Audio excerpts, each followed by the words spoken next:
So Facebook is now using so-called independent fact-checkers to verify news stories on their site. The problem is those fact-checkers aren't actually checking any facts, and I know, because in the last 2 weeks I've had 2 separate reports that have been called partly false information. But here's the problem. The reporters from USA Today and Politifact, who so-called fact-check my stories, admit they never even bothered to watch them. So what are they basing their fact checks on? And how damaging is this to actual journalism? I think you know. I'm Ben Swan, and this is Truth in Media.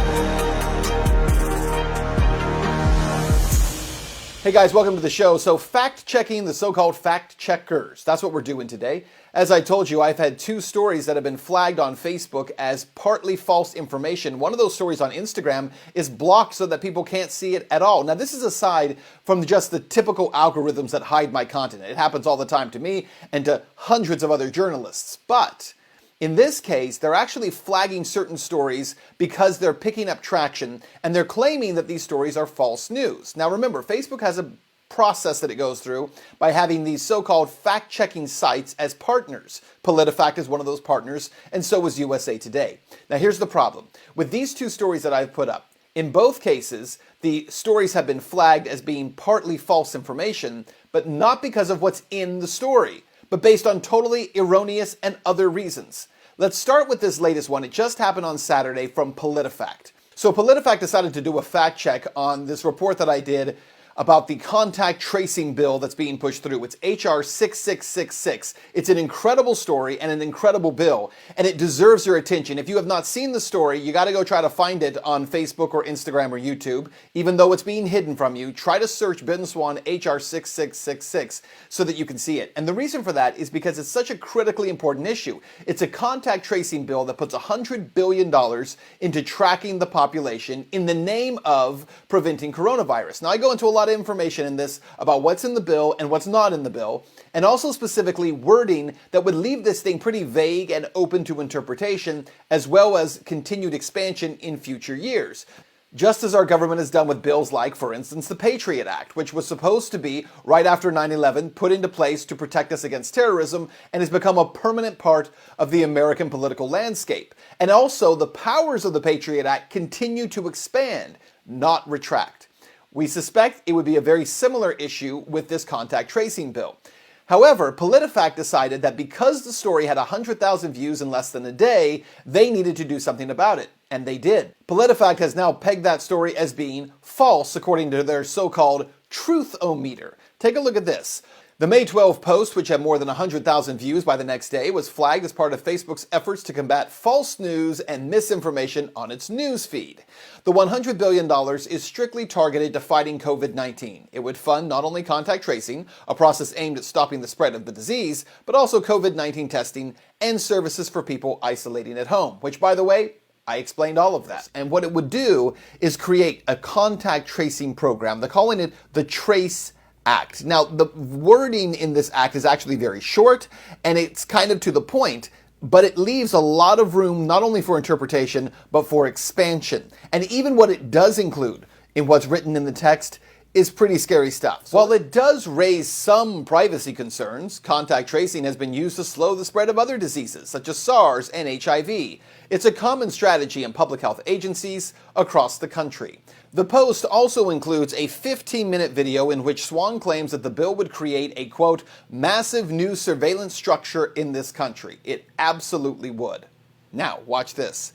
In the video, which we did not fact-check, Swan argues that the contact tracing is useful only in the early stages of an outbreak and is now completely useless in the United States because a massive amount of the population has been exposed to the disease. Based on that, Swan argues that the contact tracing supported by the bill would be done to monitor you in your own home, traced in your own home, your associations monitored, and your movements monitored. And by the way, every single health official who has talked about contact tracing describes it in exactly that way. And then this PolitiFact little gem ends like this. The bill strictly targets the novel coronavirus. It would provide $100 billion to organizations that do COVID-19 testing or contact tracing or that provides services to people who are isolating at home. We rate the Facebook post false. So essentially what they're saying is we didn't bother to watch the video or even fact check the video. We want to take the title and decide that the title itself is false, claiming that the title is the totality of the report. That would be as if you took any headline out of the New York Times or the Washington Post or USA Today or your local newspaper, and you said, I'm going to decide whether or not this article is accurate based on how I interpret the headline, how I interpret the meaning of the headline. Because the meaning of the headline is given context by the report itself. If you don't bother to read the report, watch the report, or fact check the report itself, then in that case, now you would find a huge problem.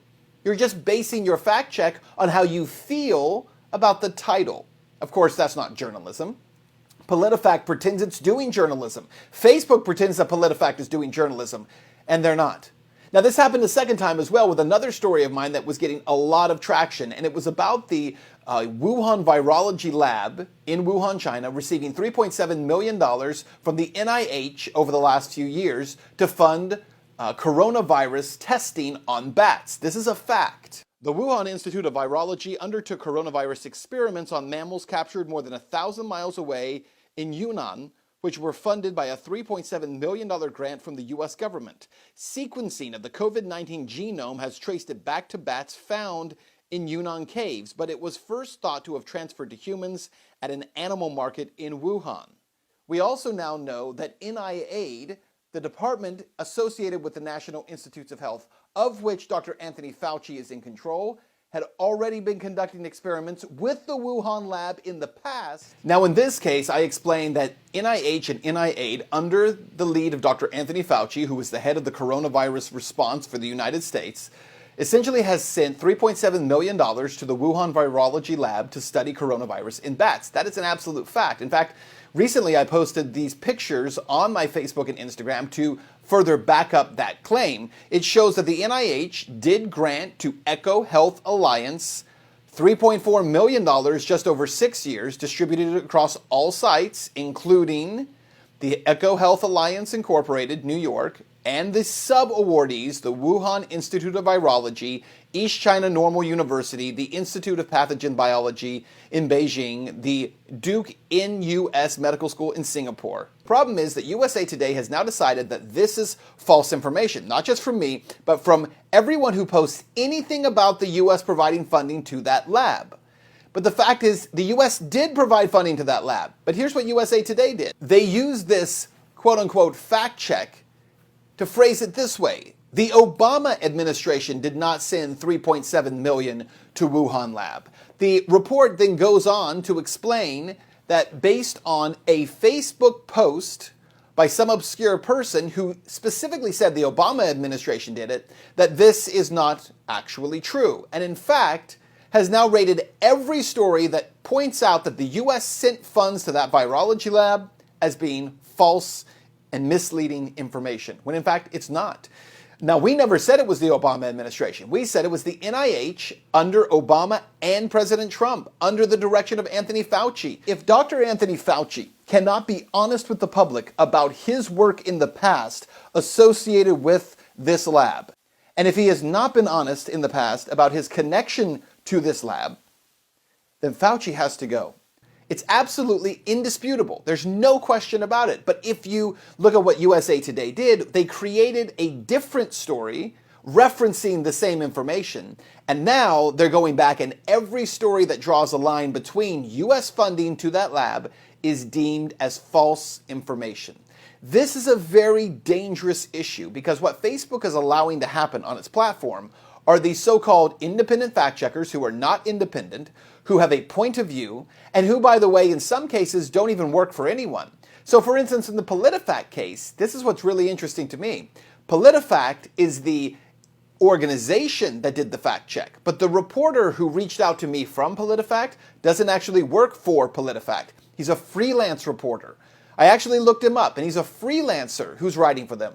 And this is what is entirely wrong with this situation, is that you have Facebook using these so-called fact-checking organizations who are not fact-checking anything. In fact, It's not even in their purview to bother fact checking. What they're actually doing is trying to control information and suppress information they don't like, and they're doing it under the guise of being the proper channel, the responsible journalist. But there's nothing responsible about what they're doing at all. How can you claim a fact check is checking facts without ever bothering to read or watch a report? I just want to remind you, as you're watching these reports, as you see it coming up, when you see fact checkers from PolitiFact or from USA Today or from Snopes, which is a joke of an organization, claiming something is not true, you have to dig deeper. It's all part of a strategy to try to discredit information that those in power don't like. They fund it and they get control of it in order to protect the issues that they want out there and to demonize anyone who stands contrary to their point of view.